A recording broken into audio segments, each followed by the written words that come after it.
Tia, setelah tadi dibacain nih, coba dibacain, dianalisa lah ya tulisan tangannya. Perasaannya kayak apa sih? Atau apa yang difikirkan oleh Tia? Ya memang kurang lebihnya sih seperti itu, lebih banyak lebihnya sih. Jadi emang ya aku memang tipe orang yang gigih gitu. Kalau mengerjakan sesuatu gigih, kalau mencari uang gigih. Tapi memang aku nggak pernah untuk buang uang. Biasanya kalau untuk diri sendiri aku agak nggak terlalu rela ya. Cuman kalau untuk keluarga aku rela gitu. Untuk mama, untuk adik, sekolah segala macam aku Bismillah gitu. Seneng ya, Gitu. kalau udah gitu ya. Kelebihan yang lain juga mungkin titiknya kan tuh masih lengkap. Titik yang masih lengkap itu orang yang daya ingatnya masih baik dan teliti. Wih, teliti. Tapi agak ceroboh. Suka buru-buru soalnya aku orangnya. Tapi kan aku pernah dibacain jarak tulisan itu. Iya. Katanya Spasi aku antar untuk kata. komunikasi aku dengan orang itu agak susah ya. Spasi antar kata itu kalau dia lebar itu orang yang tidak terlalu menginginkan Kedekatan. sosialisasi yang terlalu intens, tidak terlalu suka ngumpul-ngumpul. Sekarang udah berubah belum? Ini masih dianggap masih spasi antar katanya masih lebar. ya, masih lebar. Iya. Gitu. Kalau ini Mas, kalau tulisan-tulisan yang lagi kuliah kan kita nulisnya buru-buru. Set. Itu kan terus tapi kalau lagi santai kan pelan gitu, bagus. Itu bisa beda nggak hasilnya? Ya, nah kalau kita mau melihat karakter yang benar-benar alamiah, kita benar-benar mesti nanti menulis pada Waktunya waktu luang, tepat. yang Iya. luangnya. Jadi bukan pada yang saat terburu-buru. keburu-buru. Kuliah kan gitu nulisnya. Ini buku nih set. Iya. Balik lagi set.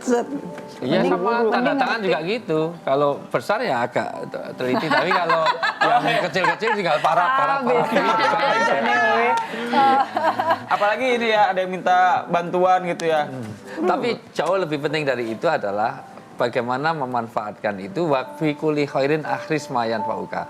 Di dalam setiap apa hal manusia itu ada sesuatu kebaikan. Maka akhris mayan fauka kata Nabi, keluarkan apa saja yang memberi manfaat untukmu dari itu. Artinya kelemahan itu jadi kelebihan.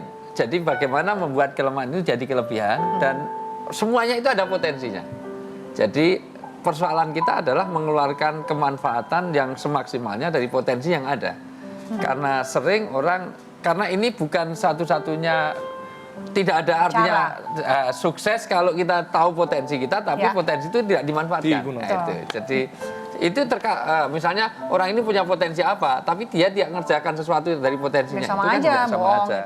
Di antara ayat pertama yang diturunkan kan Iqra ya. Iqra itu membaca dan kepandian kita untuk membaca bukan hanya membaca kepada tulisan, juga membaca situasi, juga membaca diri kita. Ya. Artinya orang sukses itu kalau dalam dunia ekonomi orang yang bekerja di saat orang lain sedang tidur. Artinya membaca situasi. Ini situasi begini ini banyak orang misalnya butuh apa maka dia mengadakan sesuatu itu. Misalnya ini akan ada pertandingan turnamen bola, maka dia juga bikin kaos di tengah-tengah orang lain tidur nggak bikin kaos. Itu namanya dia punya potensi membaca peluang.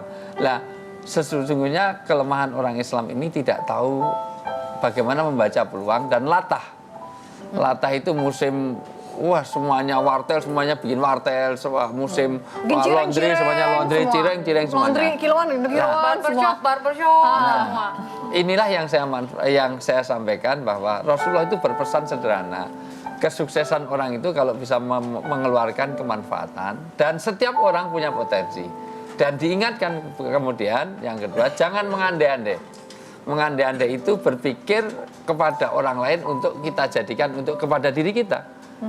Artinya dia berharap apa yang ada pada orang lain itu ada pada diri kita. Dan juga kita lupa bahwa sesungguhnya orang itu jangan pernah membandingkan dengan orang lain karena terjadilah iri. Ya. Penyakitnya nanti dia tidak suka kalau melihat orang senang dan dia sedih kalau ada orang senang. Atau dia senang kalau melihat orang sedih. Ini yang mau saya sampaikan, jangan sampai apa yang kita punyai ini menjadikan iri kita kepada orang lain karena itu bahaya dari hasad. Hasad itu adalah orang yang tidak suka akan SMS tadi, senang melihat orang susah dan susah melihat orang senang. Begitulah dalam surat Al-Imran ayat 120, bahayanya orang-orang yang kadang-kadang jangan sampai kita artinya apa? Tidak pandai membaca. Gitu. Ya, Jadi grafologi kehidupan itu penting. Ya, Itu sebenarnya. saya ingin membaca hasil coretannya Mas Mice. Silakan Mas Mice. Saya kira tuh tulisan tuh hanya ilmu komunikasi atau keindahan ya. Karena dalam desain ada istilahnya tipografi ya untuk seni huruf-huruf yang kalau kita lihat di tol, jalan tol tuh Ya. itu khusus tipe huruf itu yang dipakai Betul. karena udah di riset seberapa detik cuma jenis huruf itu yang bisa kebaca. Ya. Nah dalam keindahan ada kaligrafi. Ya. Almarhum Steve Jobs itu masa akhir hidupnya lagi belajar kaligrafi ternyata. Nah itu ada istilahnya tadi.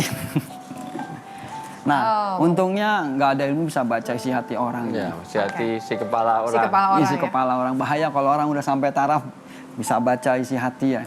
Betul. Dan bohong sekali kalau ada orang jual kacamata tembus pandang.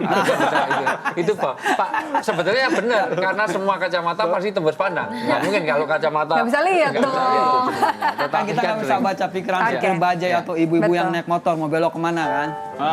Kayak gitu. Jadi Allah tetap aja ya. Ibu-ibu kan gitu ya, ibu-ibu gitu berarti. Kadang-kadang sen kanan belok ke kiri, sen kiri belok ke kanan. Begitu ibu-ibu. Itu kamu nggak bisa baca hati ibu-ibu. Itu bahasa sederhananya hanya Allah dan dirinya saja yang tahu. Itu artinya sopir bajai. Sopir bajai itu mau belok kanan apa kiri nggak pernah ada sen karena hanya Allah yang tahu. Ya. Nah, artinya berarti Allah memang ada yang memberikan kepada manusia untuk diketahui oleh semua manusia, tapi ada juga yang Allah simpan, hanya Allah yang mengetahui, dan itulah rahasia kehidupan. Ya. Semoga apa yang kami sampaikan di sini bisa bermanfaat dan menginspirasi Anda semua dalam kehidupan Anda. Mas Yos, terima kasih banyak. Tia, terima kasih banyak ya. Sama-sama. Sampai jumpa, saksikan terus kehadiran kami hanya di Kompas TV. Assalamualaikum warahmatullahi wabarakatuh. Waalaikumsalam.